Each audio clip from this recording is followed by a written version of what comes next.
अस्सलाम वालेकुम वरहमतुल्लाहि वबरकातुहू। मैं हूँ सैयद दानियल हसन, आज एक नए ब्रॉडकास्ट के साथ। और आप देख रहे हैं मेरा digital YouTube channel achiever dot Daniyal.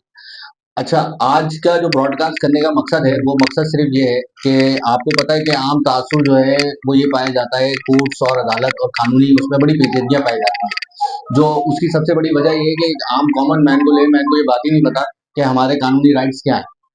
तो और दूसरी बात कि जो हमारे यंग बच्चे हैं जो मैट्रिक इंटर करते हैं या वो एलएलबी करना चाह रहे हैं, तो उनकी क्या वो करें ऐसे काम के उनके लिए आसानियाँ पैदा हों और वो एलएलबी के अंदर अपने एडमिशन ले लें, या वो तो गवर्नमेंट कॉलेज से करें या फिर वो प्राइवेट से।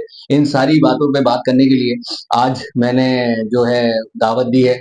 बहुत ही हमारे प्यारे से एक वकील हैं, इनकी बड़ी प्रैक्टिस है सिटी कोर्ट के अंदर और हाई कोर्ट के अंदर। जनाब आसिफ इब्राहिम शकूर साहब, कैसे हैं आप? खैरियत से हैं? अल्लाह का करम है, आप और सुनाइए। सर कैसी चल रही है आपकी प्रैक्टिस सर? अल्हम्दुलिल्लाह, अल्लाह का बड़ा करम। बड़ा टफ जॉब देखा है सर मैंने वकीलों का। कभी जाना हुआ मेरा एक आध दफा कोर्ट, तो बड़ा टफ जॉब है वकीलों की ना। बिल्कुल। तो आसिफ साहब, आपकी कैसी जर्नी रही एक वकील बनने की, एक स्टूडेंट लाइफ से जब आप वकील बने, और क्यों बने आप वकील ही क्यों बने? ये बड़ा इंटरेस्टिंग क्वेश्चन है। बेसिकली तो हादसाती तौर पर मैं वकील बना। अच्छा। ऐसा कोई इरादा, कोई सोचा-समझा ये प्लान नहीं था कि मैं इस प्रोफ़ेशन को जॉइन करूँ। लेकिन हादसाती तौर पर मुझे वकालत में आना पड़ा। नवंबर 99 में मैंने इस फ़ील्ड को जॉइन किया था अच्छा। As an assistant. मेरे जो सीनियर हैं, सबसे पहले वो रईस अहमद एडवोकेट हैं, तो मैंने उनको असिस्ट किया। उनको असिस्ट करने के बाद मैंने जो दूसरे सीनियर ज्वाइन किए, जब बेसिकली स्टार्ट में ज़ाहिर बात है हर फील्ड में जाके काम सीखना पड़ता है, तो यहाँ भी काम सीखना पड़ा मुझे कि किस तरह से कोर्ट प्रोसीडिंग होती है, केसेस किस तरह से बनाए जाते हैं, किस तरह से अपनी बात को प्रेजेंटेबल बनाना पड़ता है लीगल लैंग्वेज में। रईस अहमद एडवोकेट के बाद एम ए लतीफ़ कुरैशी साहब मेरे सीनियर रहे। एम ए लतीफ़ कुरैशी के बाद 2002 या 2003 में मैंने जो है वो सुलेमान हबीबुल्लाह साहब को ज्वाइन किया। सुलेमान हबीबुल्लाह साहब additional advocate general of Sindh भी रहे। उनके साथ तकरीबन 10 साल तक मेरी वाबस्तगी रही, सन 2012 तक। तो सुलेमान हबीबुल्लाह साहब को असिस्ट करते हुए जब मैंने इस फील्ड में 10 साल गुजार लिए, तो फिर मुझे ये ख्याल आया कि क्यों ना मैं खुद भी अपनी इंडिपेंडेंट और इंडिविजुअल वकालत करूँ। तो उसके बाद उनको देखकर मुझे शौक हुआ कि मुझे भी वकील बनना चाहिए।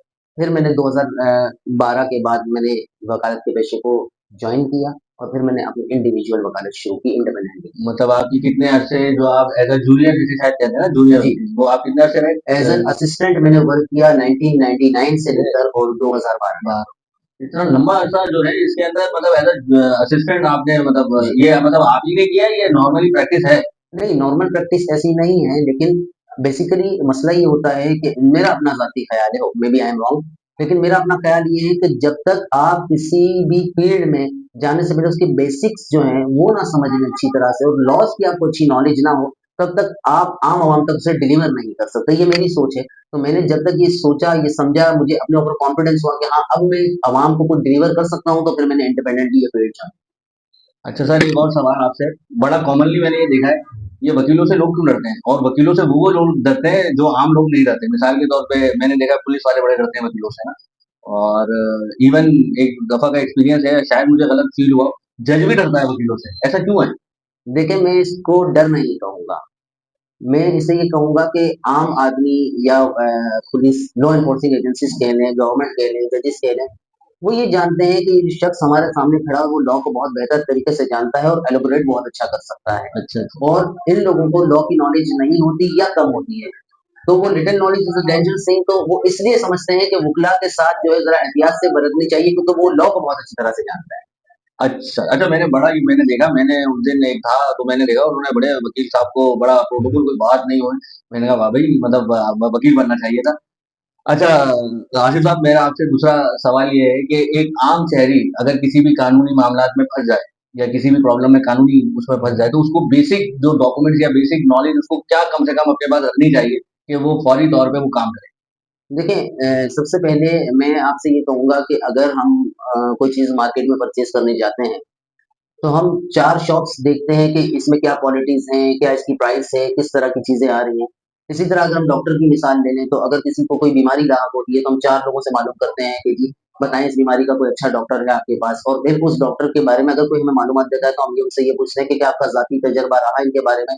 कहीं से किसी ने इलाज करवाया हो और उसका जो है वो इलाज प्रॉपर हुआ हो, तो आम आदमी जब किसी कानूनी मसले में फँस जाए या उसे कहीं लीगल गाइडेंस की ज़रूरत हो, तो आम आदमी को सबसे पहले ये चाहिए कि वो रिसर्च वर्क करे इस मामले में और 4 लोगों से मशवरा करे कि अगर इस मामले में इस तरह के किसी मामले में कोई शख्स इन्वॉल्व रहा हो या किसी लॉयर की इवन कि उसे किसी लॉयर का रेफरेंस भी दिया जाए कि ये लॉयर है जिससे आप अपनी लीगल असिस्टेंस ले सकते हैं, तो उसे उस लॉयर के बारे में बैकग्राउंड का मालूम होना बहुत ज़रूरी है। पहले वो इस बारे में रिसर्च करे कि आया इस लॉयर के पास इस मसले के हल का तजर्बा है भी या नहीं है।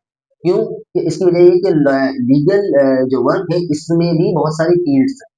अब अगर आप हार्ट स्पेशलिस्ट को अगर आप किसी बॉन्ड के मसले पर जो है वो कहेंगे कि वो एक्सपर्ट ओपिनियन दे अपना या उसका इलाज करे तो यकीनन वो फ्लॉप हो जाएगा। अगर शाहिद अफरीदी को क्रिकेट जगह हॉकी में खिलवा लें तो यकीनन वो कामयाब नहीं होगा।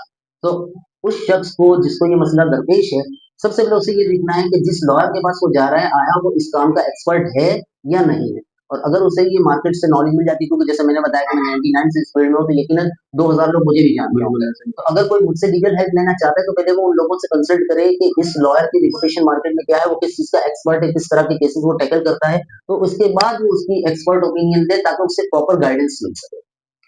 अच्छा, वैसे आसिफ साहब, प्रॉब्लम्स और इश्यूज तो लोगों के बहुत सारे हैं, लेकिन एक बड़ा कॉमन प्रॉब्लम और इशू है जो अक्सर मैं सुनता हूँ और मुझे उस पे अफसोस भी होता है। तो वो मैं आपसे पूछूंगा कि उस पे फौरन क्या करें। अच्छा, ये प्रॉब्लम जो है वो सिविल कोड से रिलेटेड है। मैं बात करूंगा, ये जो घरों के जो हिस्से होते हैं ना, प्रॉपर्टी के या जो भी विरासत के जो हिस्से होते हैं, उसमें बेसिकली बहुत ज्यादा देखने में मुझे ये आया है, हो सकता है मैं गलत हूँ, कि बहनों का हिस्सा जो है ना वो भाई नहीं दे रहे। और अक्सर मैंने ये लेडीज के मुंह से शिकायतें सुनी है कि मेरा भाई उस घर में रह रहा है और मैं हिस्सा मांग रही हूँ और वो नहीं दे रहा। तो मैं सिर्फ इसीलिए इस इशू को उठा रहा हूँ ताकि वो जाहिर वाली लेडी है वो शायद उस तरह से रसाई भी ना कर सके जैसे मैं और आप कर लेते हैं लोगों तक। तो उसके क्या राइट्स हैं अगर एक लड़की है और उसका घर में हिस्सा बनता है उसके वालिद और वालदा की प्रॉपर्टी पे, तो वो क्या करे कि अपने भाई से या जो भी उसके बिलोंगिंग है उससे वो कैसे अपना हिस्सा क्लेम करे?